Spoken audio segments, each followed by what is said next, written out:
When I was 18 years old, I saw, for the first time in my life, I saw an image of clarity. I saw a comic strip, a 3-panel comic strip that, though simple as it seemed, changed me. Changed my being. Changed who I am. Made me who I am. Enlightened me. The strip, Garfield. The comic strip was new, no more than maybe a month and a half since inception, since coming into existence. And there it was before me. In print, I saw it. A comic strip. What was it called? Garfield. The story here is of a man. A plain man. He is John, but he's more than that. I will get to this later, but first, let's just say that he's John. A plain man. And then there's a cat, Garfield. This is the nature of the world here. When I see the world, the politics, the future, the satellites in space and the people who put them there, you can look at everything as a man and a cat. Two beings in harmony and at war. So this strip I saw, this man and the cat Garfield you see, yeah, it's about everything. This little comic, oh, and lo and behold, is not so little anymore. And so yes, when I was 18, I saw this comic, and it hit me all at once. Its power. I clipped it. And every day I looked at it, and I said, okay, let me look at this here. What is this doing to me, and why is this so powerful?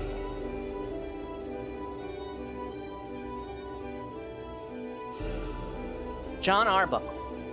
He sits here, legs crossed, comfortable in his home, and he reads his newspaper. The news of the world, perhaps. And then he extends his fingers. Lightly, delicately, he taps his fingers on an end table. He feels for something.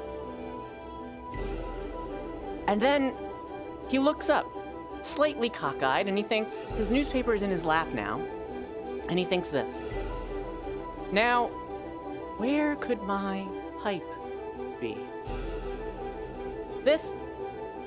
I always come to this because I was a young woman. I'm older now, and I still don't have the secrets, the answers, so this question still rings true. John looks up, and he thinks, now, where could my pipe be? And then it happens. You see it. You see, it's almost like divine intervention. Suddenly, it is there. It overpowers you. A cat is smoking a pipe. It's the man's pipe.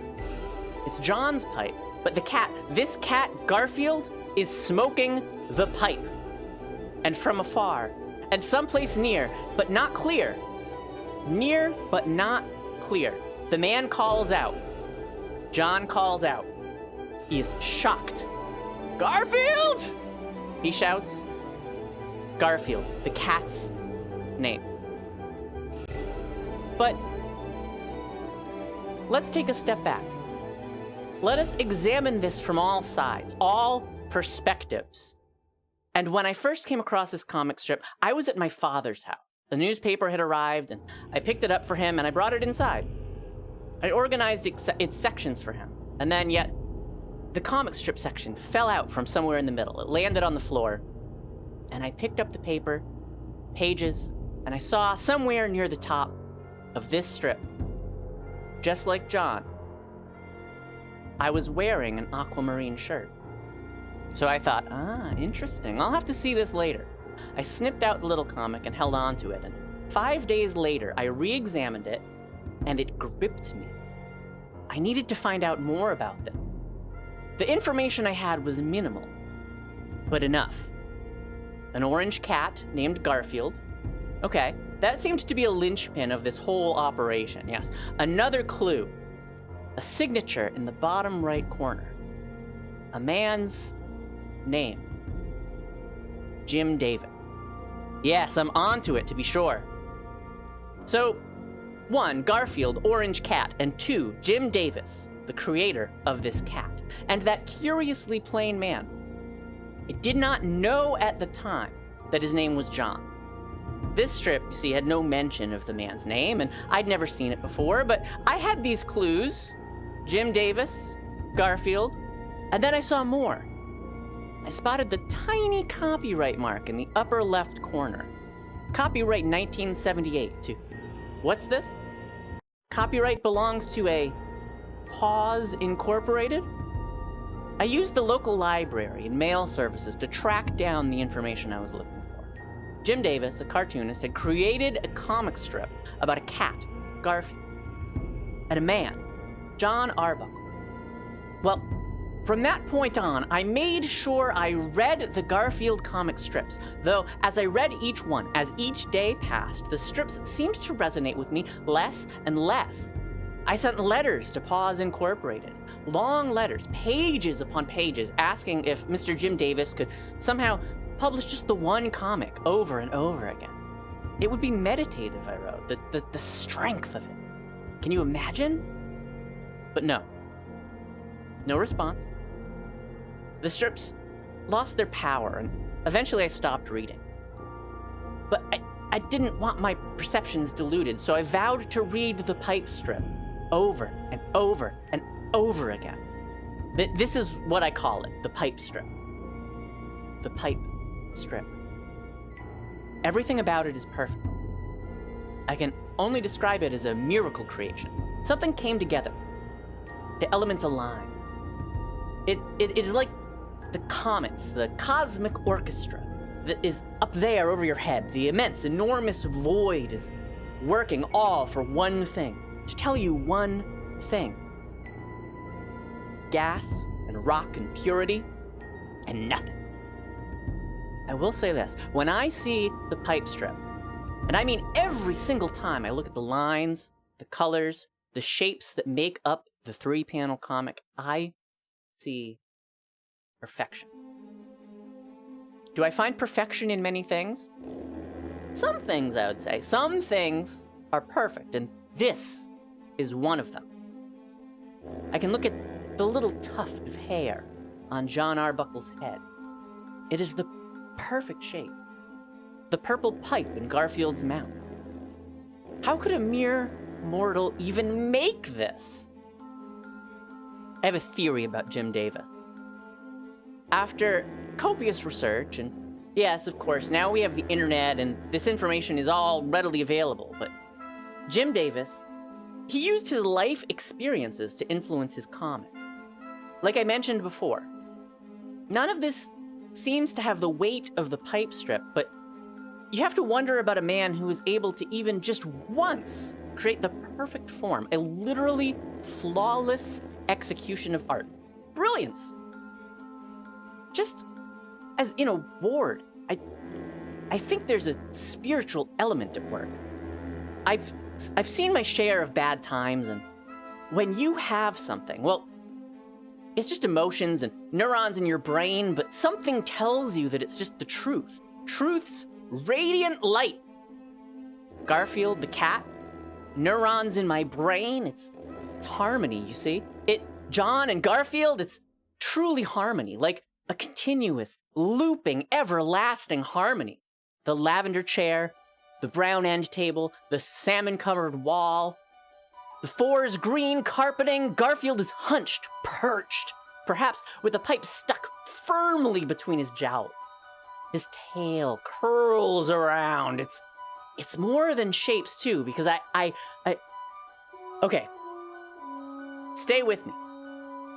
I have done this experiment several times. You take the strip, you trace only the basic elements. You can do anything. You can simplify the shapes down to just blobs, outlines, but it still makes sense. You can replace the blobs with magazine cutouts of other things. Replace John Arbuckle with a car parked in a driveway sideways. Cut that out of a magazine, stick it in. Replace him there in the second panel with a food processor, okay? And then We put a picture of the planet in the third panel over Garfield. It still works. These are universal proportions. I don't know how best to explain why it works. I've studied the pipe strip, and I've analyzed John and Garfield's proportions against several universal mathematical constants. E, pi, the golden ratio, the fine-bound constants, and so on, and it's surprising. Even scary how the things align. You can just take tiny pieces of the pipe strip, for instance. Take John's elbow from the second panel. Take that and project it back over John's entire shape in the second panel. And you'll see a near-perfect Fibonacci sequence emerge. It's eerie to me, and it makes you wonder if you're in the presence of a deity, if there's some larger work at hand. There's no doubt in my mind that Jim Davis is a smart man. Jim Davis, he's capable of anything to me. He is remarkable. But this is so far beyond that. I think we might see that this work of art is revered and respected in years to come. Jim Davis is possibly a new master of the craft, a genius of the eye. They very well may say the same things about Jim Davis in 500 years that we say about the great philosophical and artistic masters from centuries ago. Jim Davis is a modern-day Socrates or Da Vinci, mixing both striking visual beauty with classical, daring, unheard-of intellect. Look, he combines these things to make profoundly simple expression. This strip is his masterpiece. The pipe strip is his masterpiece, and it is a masterpiece and a marvel. I often look at Garfield's particular pose in this strip. He's poised and statuesque, and his cat stare is reminiscent of the fiery gazes often found in religious iconography. But still, his eyes are playful, lying somewhere between the solemn father's expression in Rembrandt's Return of the Prodigal Son and the coy smirk of Da Vinci's St. John the Baptist. His ears stick up, signifying a peaked readiness. It's as if he could at any moment pounce. He is, after all, a close relative and descendant of the mighty jungle cats of Africa that could leap after prey. You could see the power drawn into Garfield's hindquarters. Powerful haunches indeed. The third panel, and I'm just saying this now. This is just coming to me now. The third panel of the pipe strip is essentially a microcosm for the entire strip itself. All of the power dynamics, the struggle for superiority, right? Who has the pipe? Where is the pipe? All of that is drawn, built, layered into Garfield's iconic pose here. You can see it in the curl of his tail. Garfield's ear whiskers stick up on end. Smoke billows upwards, drawing the eye upward, increasing the scope. I'm just amazed, really, that after 33 years of reading and analyzing the same comic strip, I'm able to find new dimensions. It's a testament to the work. Now, for 6 years, I delved into tobacco research because can a cat smoke? This is a metaphysical question, yes. Can any cat smoke? Do we know? Can just Garfield smoke? The research says no. Nicotine poisoning can kill animals, especially household pets. All it takes is the nicotine found in as little as a single cigarette. Surely, John's pipe holds a substantial amount of tobacco, and it's true that pets living in the homes of smokers are nearly 25% more likely to develop some form of cancer. Most likely due to secondhand smoke, but these are the facts of smoking, its tolls on our world. But after visiting 2 tobacco processing plants in Virginia and the Philip Morris cigarette manufacturing facility, I came no closer to cracking the meaning. I was looking for any insight. A detective of a homicide case has to look at every angle, so I'm always taking apart the pipe strip. I focused on every minutia, every detail of this strip. John Arbuckle's clothing, I have replicas. I'm an expert in textiles, so you see, this smoking thing was a hang-up for me, but it was the statement here until this is key. This is the breakthrough. The pipe is not a pipe, not really. Obviously, there's symbolism at work here. I saw that from the beginning, and I looked at the literal aspects of the strip to gain insight into the metaphors at play. I worked at a newspaper printing press for 18 months in the late 1980s. I was learning the literal to inform the gestural, the subliteral, the in-between. John, reading this newspaper means so much more than just John reading the newspaper. But how could you ever hope to decipher the puzzle without knowing everything there is to know about newspaper?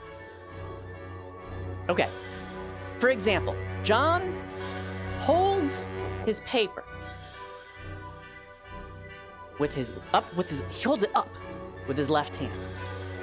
His thumbs gripping the interior. And I learned that this particular grip here was the newspaper grip of 19th century aristocrats.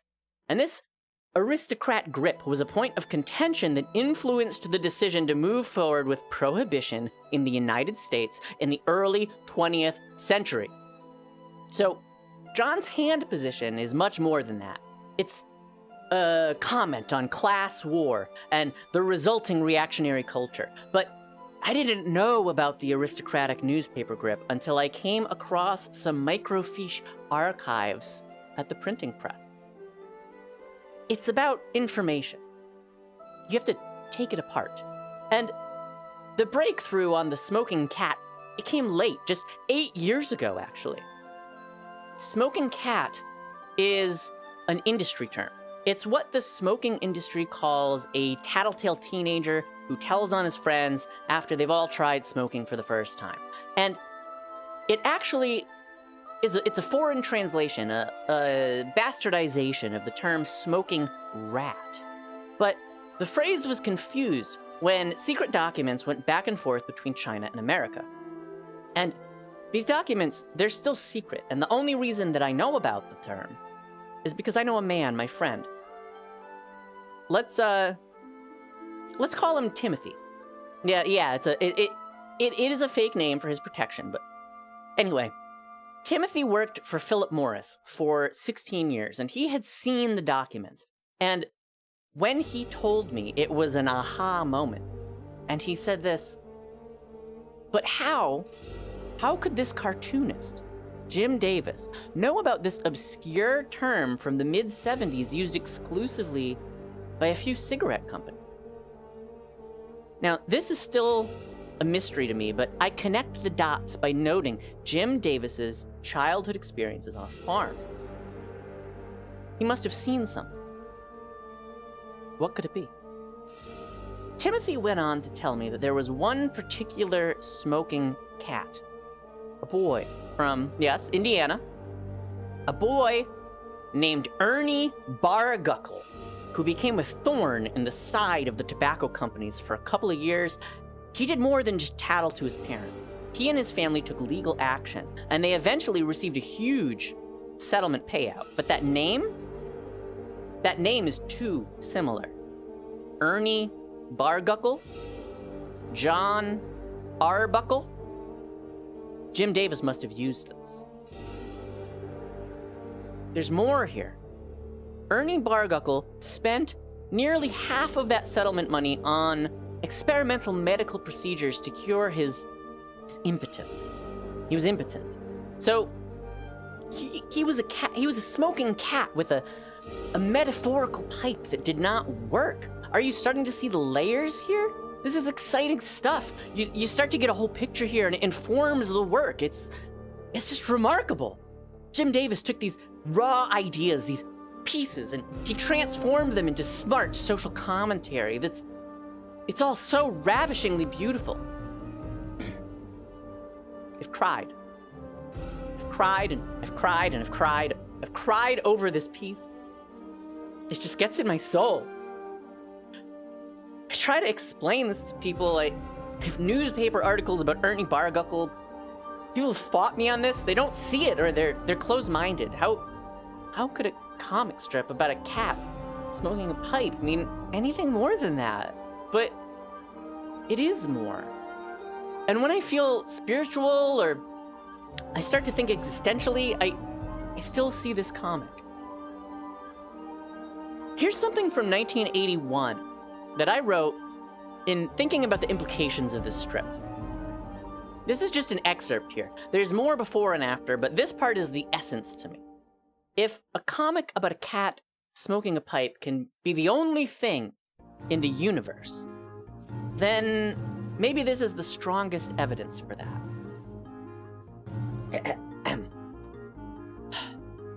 Many of you say, "Oh, but I am not blind. I have never been blind." But when you truly see, you will understand just how truly blind you once were to even think it was right to say you were not blind. What does a blind man see?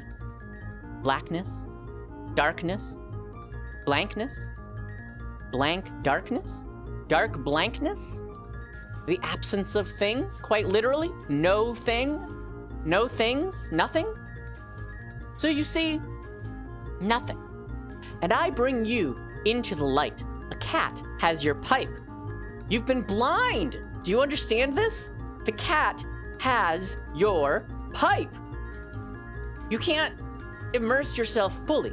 You don't have the light. You don't have the radiance, the radical light, the radically radiant light of the truth and truth's belonging love and nature of light and loving, truthful radiance. So don't be bold and make bold statements.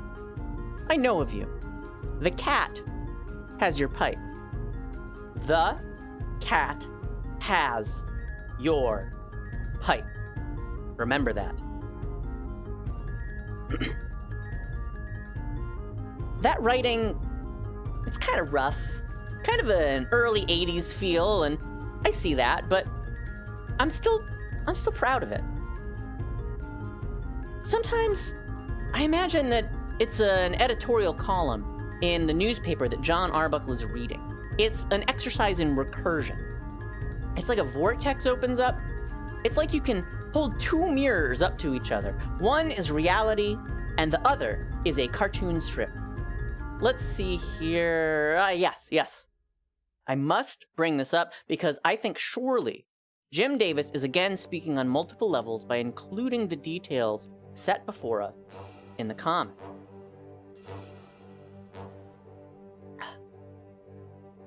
Notice the glimpse of John Arbuckle's foot in the first panel.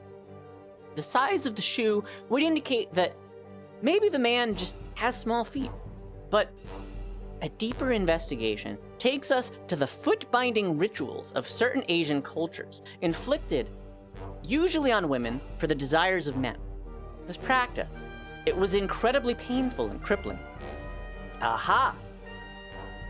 Mr. Davis is here presenting us with a man, or rather, man, who engages in foot binding, a body modification for women on top of being without his pipe, or impotent. This is a man facing extreme inner turmoil. The panels tell us that story, subconsciously. Notice, the background wall shading of the first panel points inward towards John in the second panel. And a sharp, tapered end of the purple pipe in the third frame also points at John in the second panel. Inward, the eye is drawn to the center panel. You can connect these points and draw a triangle across the panels, and this triangle will align with the reoriented points of John's collar. This is majestic artwork. And to uncover this hidden order is bliss like I've never known. Comforting in an empty world. I can't help but read through the thought bubble over and over and over again. Now, where could my pipe be? Now, where could my pipe be? It's a profound question. Why am I here? What is my purpose? It is a reflection and self-examination here. It is facing the dust, the misery of a cold, careless universe. You can feel the weight of it. But where could my pipe be? One imagines the author, Jim Davis, teetering on the edge of insanity, his rationality, his lucidity hovering over the void, and he seeks the truth. You can see it in the line quality of the drawings. The thoughtful, controlled outlines mixed with the occasional chaotic scribbles at work in the shadows and Garfield's dark stripes. It's almost as if Garfield is chaos himself. Yeah. He is the embodiment of chaos and disorder, hatred, fear, thievery, death, destruction, and desolation. These are the things that Garfield represents. He stole the pipe. He sits with his back to John. Garfield, this chaos cat. Garfield has turned his back on everything and everyone. One recalls the great existential forces in literature. Camus, Meursault, Kafka's Gregor Samsa, or Sartre's Antoine Roquentin. Garfield the cat sees the hopelessness of life, which, yeah, this is why Jim Davis has chosen smoking. It represents a recklessness, a disregard for what some would define as the beauty of life. Garfield may die from the nicotine. He may not. He defies life. He sits defiant, saying nothing, but looking as if he could say, "Then let me die." It does not matter. It does not matter. And so, we're faced with this. Could John behave the same? Is John the glimmer of hope? He seems to be unsure. Again, his question, now, where could my pipe be? Indicates that he's wrestling with his own existence. The center panel centers this issue. And again, this harkens to many of the great religious works of art. I'm talking about the pipe strip in the relation to religion. It's interesting to assign the roles of God and anti-God, or as many know him to be, the devil. Or on a much larger scale, simply the forces of good and evil. Garfield, the thief cat, evil and malicious. He is a devil, placed to the right. And note the two forms of John. The John on the left, still innocent, still draped in the delight of the lack of knowledge. He is the humans in the Garden of Eden. He feels for his pipe, but he has not yet to eat from the tree. And Garfield, the sinister serpent. And notice how Jim Davis has framed this. The center John is locked in a struggle between his innocence and his knowledge of the truth, his knowledge of the existence of evil. It's stunning. Stunning. The great struggle that transcends time, and Jim Davis floats over all this as creator, the god of sorts in his own right. And he presents this cautionary message to us all. It is as if he is speaking from high, and he is saying unto our awaiting ears, where will you be when the cat reveals himself? Jim Davis, 7/27/78. I can tell you where I'll be, and where you'll be. You'll have a choice. You can face endless suffering and eternal misery. You can be forced and beaten down with barbarians who claw at each other just for a view of salvation. They'll tear your eyeballs out and rip your gizzards from end to end. They worship this cat, this false idol, this evil horrible cat. Do not be seduced by the cat and the pipe. Garfield, thy name is a mark of demons of hell.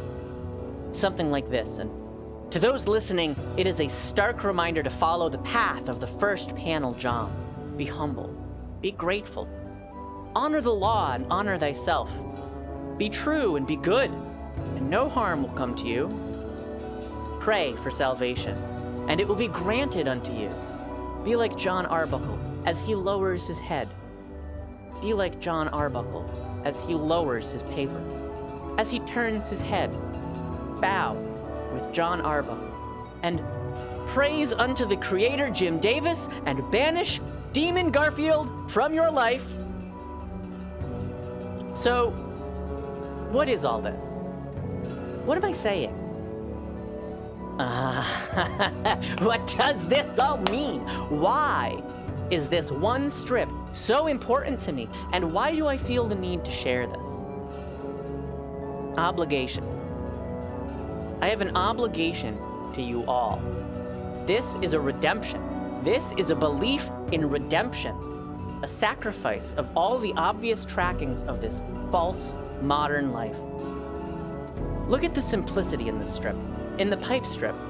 Look at the simple clothes John wears. Look at his simple basic furniture, no adornments on the wall. Even the very pipe his cat Garfield stole, it's a plain, modest pipe. And I've adopted this way of life. It speaks to me. In our times, well, you don't need to point out to me the hyperbole of our times. You have children being born 8 or 9 at a time. You have more money being spent on a single Hollywood movie than some nations can spend feeding their starving people. Torture, distrust. Look around you and it's overwhelming. What can you contribute? And every day, I look in the mirror and I hold this comic up to the mirror and I look in the mirror and at this little comic strip, be humble, be thankful. It is a reminder, be respectful. You are a statue. You are fragile. When you break, when you shatter, where will those pieces go? Ask this question, will you ask?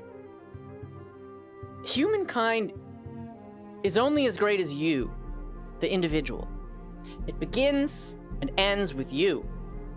You must treat this expedition, this search, this life, with a reverence and an intensity found only in the smallest sticks, the littlest leaf, the tiniest stone, the most minuscule grain of sand on a beach of billions. This is the secret. Do you want the pipe? Do you want to know where the pipe has gone? You ask yourself. You ask, and you ask. Now, where could my pipe be? When I was a young woman, remember now, I first saw this comic when I was 18 years old, ages ago, but I was youthful, vibrant. For weeks, I didn't hide that a comic strip was having such a profound effect on me. I was much like John Arbuckle. In this middle panel, he says, "Now where could my pipe be?" You could look into his eyes, half lowered, and think to yourself, now, surely, John, you cannot be this naive. This is nothing new for you. And if you've read more of the Garfield comic strips by Jim Davis, you understand what I'm saying now. Garfield the cat does things like this all the time. He'll take the things from John, items, food, anything. It's his very nature. And so you see this and you want to say, John Arbuckle, come now, you're lying to yourself. You are lying to yourself.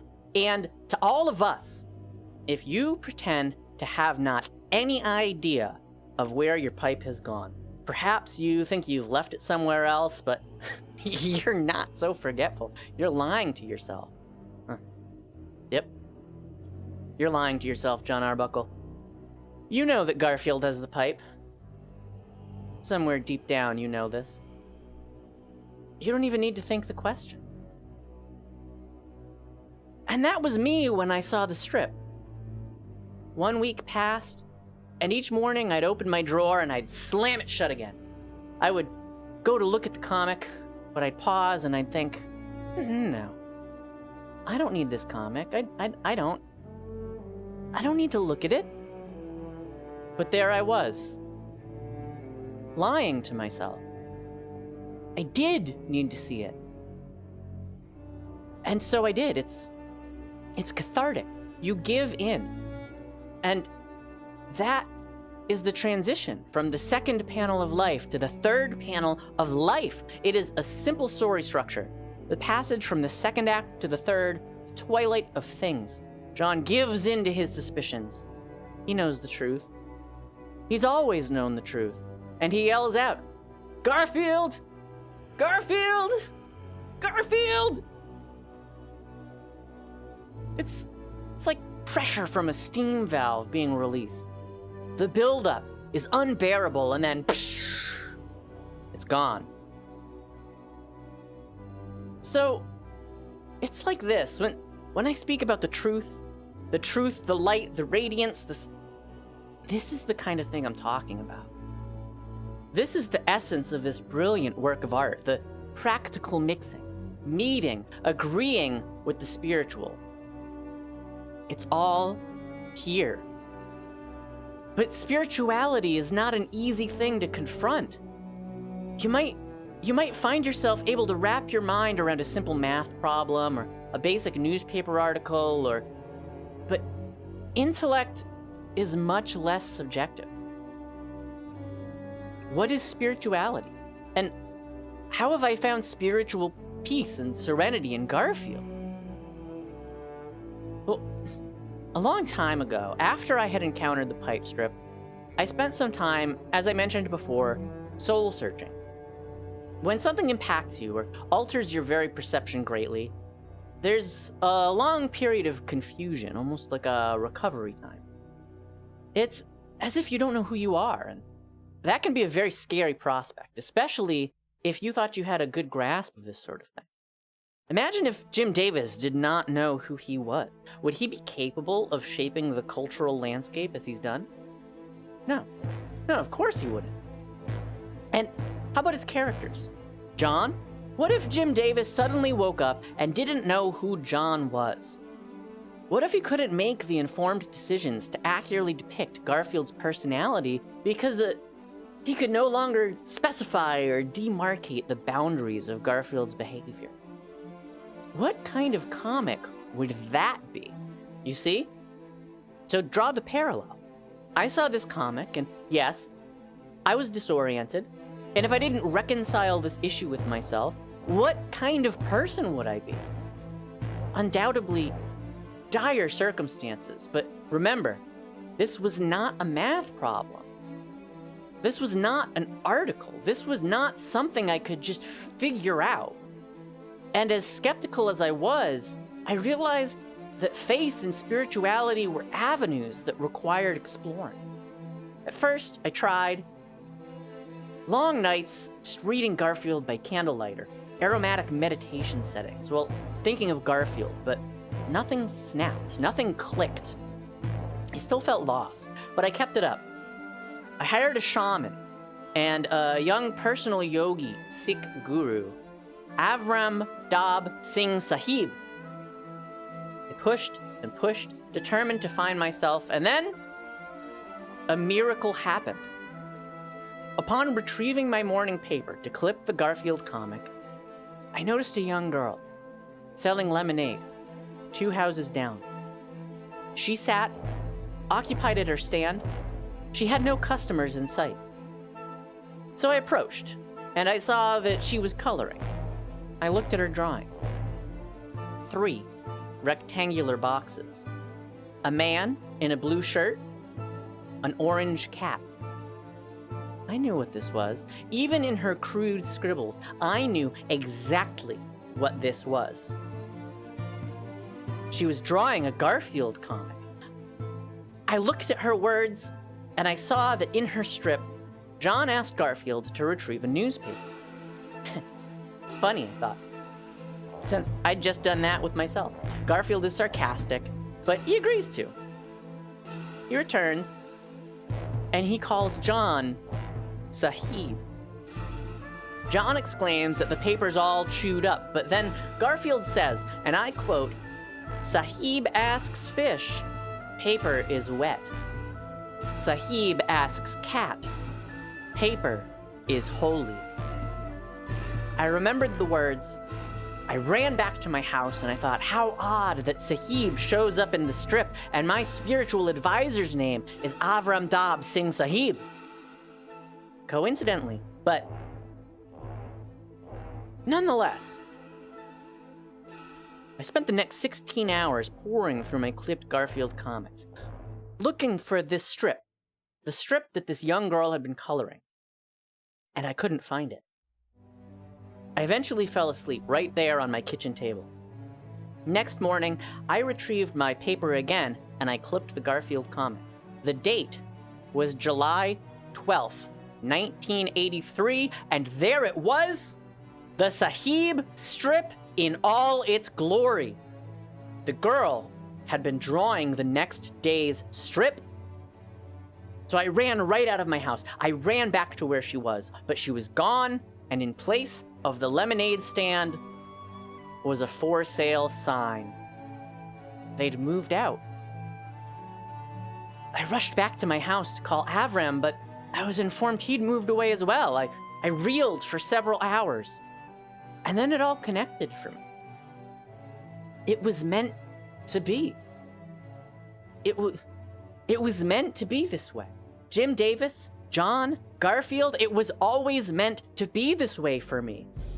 They move to the forefront, and everything else fades away. Everything else. The girl, the lemonade stand, Avram Dab Singh Sahib, it all existed to show me the way, and when I'd found the way, everything else melted away. It was a beautiful miracle. And if July 27th, 1978, the day I first saw the pipe strip, was the first day of my life, then that day, July 12th, 1983, was the second day of my life. I've never looked back. Garfield has transformed me, and I'm a woman born anew because of Garfield. When I was in my mid-30s, I was interviewed for a documentary. It was a documentary on the subject of cat behavior. Now, I've had cats my whole life. I have 3 cats now, and at the time of this documentary interview, I had 4 cats. I sat down for the interview, and I was joined by a veterinarian who specialized in felines. Dr. Carolyn Wellmitz was her name, I believe. And the doctor discussed colorblindness in animals and how that affects their behavior. She specifically brought up the fact that cats are red-green colorblind. They can see colors, but they can't tell the difference between red and green. And look at the color choice in the strip here. Garfield sits on a green floor behind a pinkish-red wall. I heard this, and I immediately pulled a copy of the comic from my wallet to show the doctor. I moved so fast, I'm sure I scared her, but I pointed to the paper and I said, like this! Look at this here! This cat, Garfield, he's colorblind! He must be! That must be the answer! Here, like this! As overexcited as I was, I managed to take in her response. She said yes, a cat in this room would have a hard time differentiating the wall from the floor. Add that to a cat's known spatial confusion, and you have the makings of a cat rage room.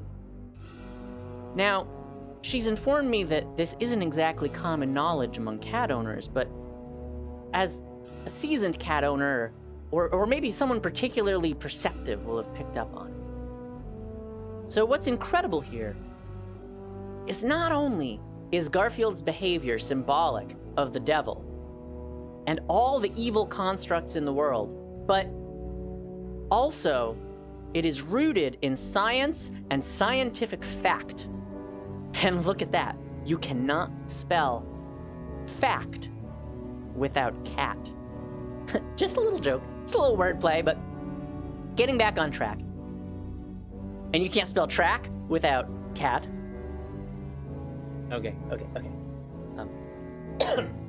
I digress. Enough kidding around. It is established here that Garfield is in a rage. An ultimate rage of fury and hatred caused by colorblindedness. We know the what, we know the why, but let us examine the how. The how of his rage is particularly interesting here. We've looked at his posture. We've called it powerful, in control, statuesque, etc., etc. Composed rage. It's peculiar, and I've talked to a number of psychologists and psychiatrists and even a couple of anger management therapists about this concept. Could we see the same kind of behavior in a human? Is Garfield representative of something more specific than just chaos and rage? Deciphering this is going to take some perseverance, for sure.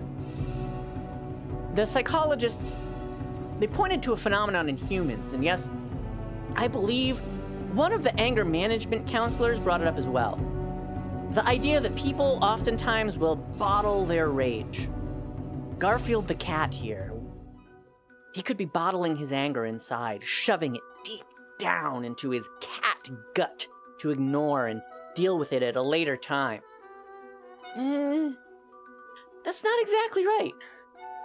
Garfield has already acted out. He's already stolen the pipe. He's smoking the pipe. He's already dealt with his anger. He's already lashed out. So, psychologically, what is going on here?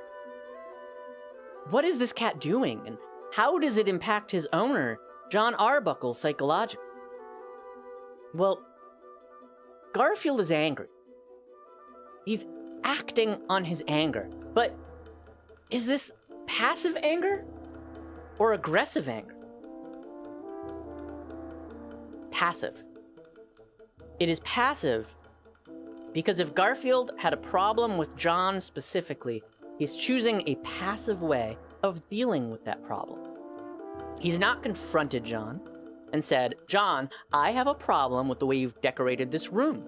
As a cat, I'm colorblind, and this room sends me into a rage. You've created a rage room for me here, and I don't like it. I want you to change it."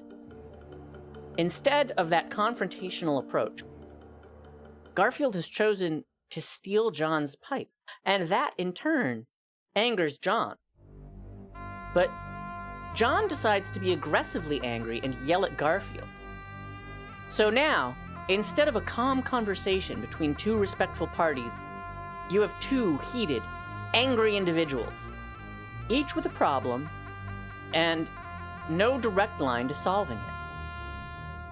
The layered emotions here tell a story with tight, focused brevity that would make Hemingway weep. This is an entire drama in just 3 panels, people. But let's not be remiss and miss the humor of the situation, the absurdity of it all, for certainly there is a reason to think that the visual shorthand for drama includes both the crying mask and a laughing mask. Comedy and tragedy complement each other, and they meld together to create drama, tension, the height of humanity, the peak of art. And that reflects back to us, our own condition.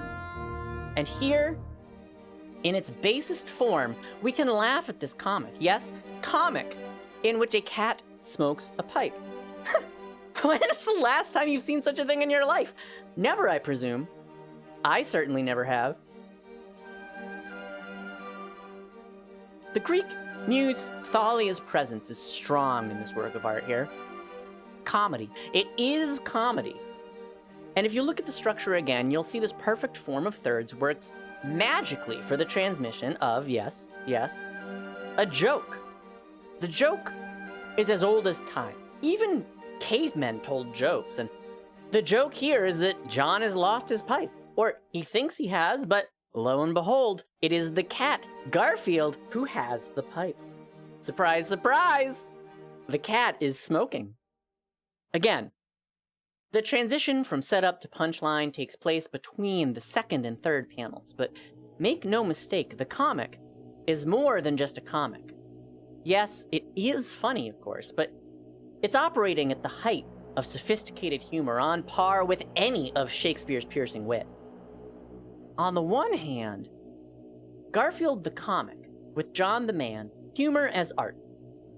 The other hand, Garfield comic with John the man, stirring, no, riveting drama. As with everything, it is tension and release, tension and release. A cycle. I keep returning to this idea because it's so omnipresent. Yes, you could, and I've done this on more than one occasion, you could print this comic strip on a giant piece of paper. The dimensions would be something like maybe 34 by 11 inches. Now, tape the ends together with the comic facing inwards, and then stick your head in the middle of this Garfield comic loop and read. Start at the first panel. John is reading the newspaper. He feels for something on the end table. Second panel, he sets the newspaper down. Something is not right. Where could my pipe be? He thinks. And then the payoff, the third panel. Garfield has John's pipe and is smoking it. But aha! The paper is in a loop around your head so that now you can see that once again, John is in his seat reading the paper, and so on, and so on, and so on, and so on. You can read this strip for eternity. I spent many a relaxing Sunday afternoon reading this strip over and over and over and over. I'm reminded of the Portuguese death carving, which always begin and end with the same scrawled image. So this idea of repetition, of the beginning being the end being the beginning, it's not new. It's an ageless tradition among the best storytellers humanity has ever offered. And I'm not wrong to include cartoonist Jim Davis in that exalted set for this particular strip alone. And I'm not foolish enough to deny that great art is subjective, divisive even, and that some people will see this Garfield comic and shrug with no real reaction. But I will say that I believe everyone in the world should see it. At the very least, see it. You should all see it. Read it. Spend some time with it. Spend an hour reading it. What's an hour?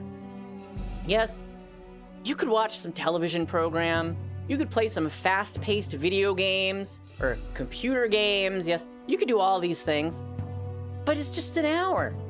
And if you give this strip a chance, if you look into John Arbuckle's eyes, if you look into John Arbuckle's soul, you might find that you'll really be looking into your own soul. It's self-discovery. That's what I'm talking about here. You have the opportunity, the possibility. It could change you. Don't be afraid. You know, just last week, I was eating lunch near the municipal court, like I like to do every Thursday, and there was a plumbing van parked out in front. And a man, a plumber, would step out from the court and retrieve something from the van every so often. A few times this happened, I thought nothing of it. Just a plumber doing some work at the municipal court, but then he came out and he looked through his van and it was clear. He couldn't find something. I noticed and I thought, well, that's sort of similar to the Garfield comic in a way. Someone looks for something and can't find it, but yeah, that probably happens billions of times a day throughout the world. But then this plumber, he put his hands on his hips and then he scratched his head and he said aloud, "Now where could my pipe wrench be?" Well, I leapt off the bench, my sandwich still in my hand, and I rushed over and I shouted, "What was that you said?" He looked at me and said, "What? I can't find my pipe wrench." And I said, No. Say it like how you just said it. So he scratched his head and he repeated, "Now, where could my pipe wrench be?" So I slapped him on the back and I said, "Garfield!" He looked so confused. And so I said it again. "Your orange cat took it." And I laughed and I laughed and I laughed. And he smiled. He went back into the courtroom. I walked away knowing that the plumber and I, two complete strangers, bonded over this Garfield comic. You see, life imitates art, and it becomes a common ground. I have a feeling that if I see this plumber again, we'll be sharing stories like two old friends, because we've been united by art.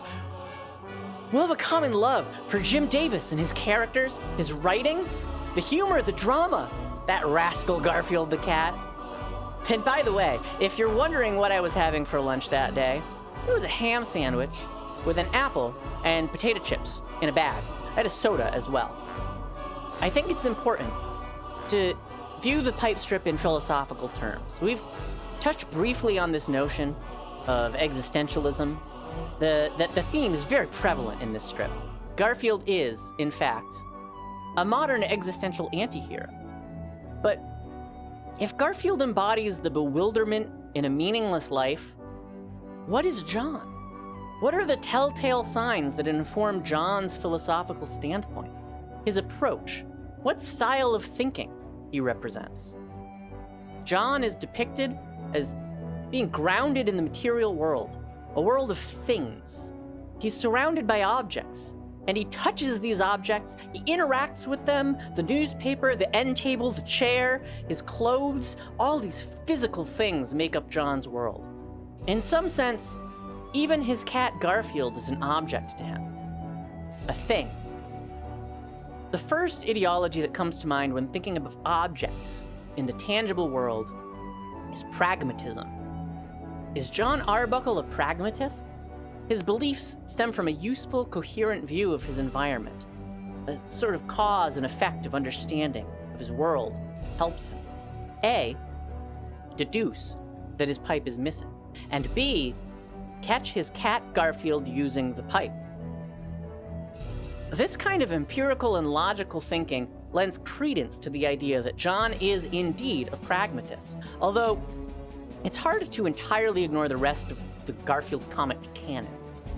While Garfield is consistently anarchic and represents the chaos and absurdity of life, John Arbuckle exhibits an erratic, unpredictable mix of philosophical behaviors. At times, he's borderline delusional, an idealist, an almost slap-happy version of Don Quixote.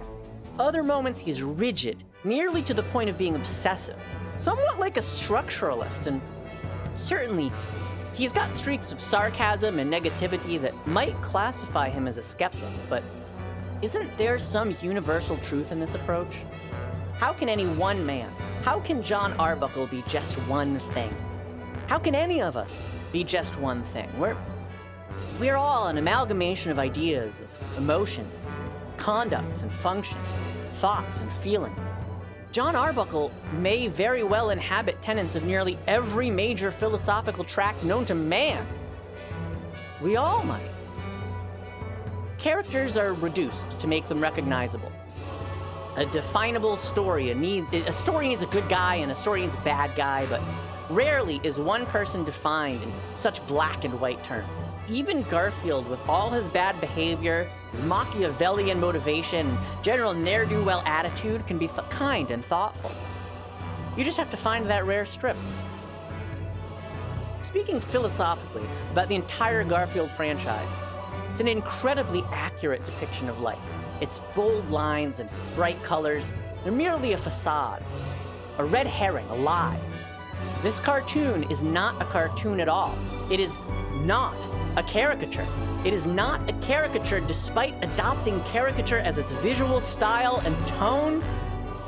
But I don't really like to speak in broad sweeping generalizations about Garfield. The comic's been running for over 30 years, and to try to boil that all down, it's impossible.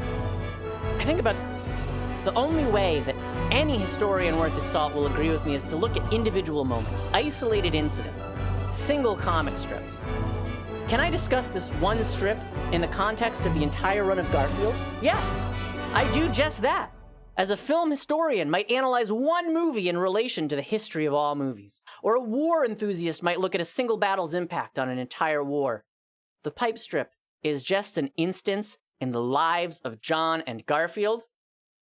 Perhaps John is not a pragmatist at all. Let's look at this again. Maybe John is exhibiting the traits of a rationalist thinker. His question, "Now where could my pipe be?" is a clue that his thought process stems from the early rationalist questions posed by René Descartes. The well-known quote, "I think, therefore I am," attributed to Descartes, is applicable. Another close look at the strip, and we see that Jim Davis chose to draw John thinking his question. "Now where could my pipe be?" John does not speak this question aloud, so Jim Davis is also exploring the mind-body duality. John's question operates on this level of a literal question, but it also examines the nature of reality. Jim Davis's epistemological approach tells us something about the human condition. John's thoughts remain the focal point of the strip. The comic is quite literally centered around his thought. Now where could my pipe be? This is his reality. This is where cognition and the power and function of the mind take over. As Plato believed, the body is just a shell for John Arbuckle.